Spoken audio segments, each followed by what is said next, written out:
الرحمن علم القرآن خلق الإنسان علمه البيان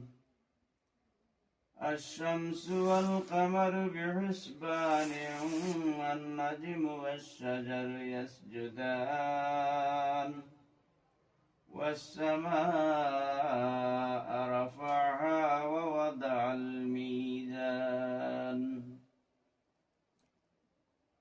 ألا تطغوا في الميزان وأقيموا الوزن بالقسط ولا تخسروا الميزان والأرض وضعها للأنام فيها فاكهة والنخل ذات الأكمام والحب ذو العصف والريحان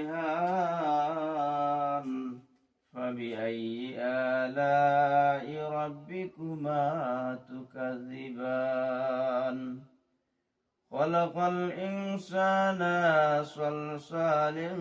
كالفخار وخلق الجن من مرج من نار فبأي آلاء ربكما تكذبان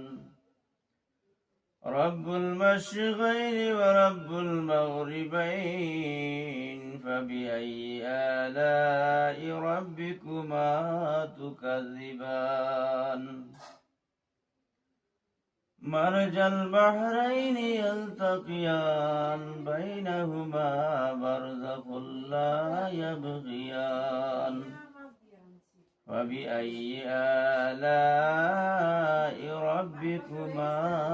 تكذبان يخرج منهما اللؤلؤ والمرجان فبأي آلاء ربكما تكذبان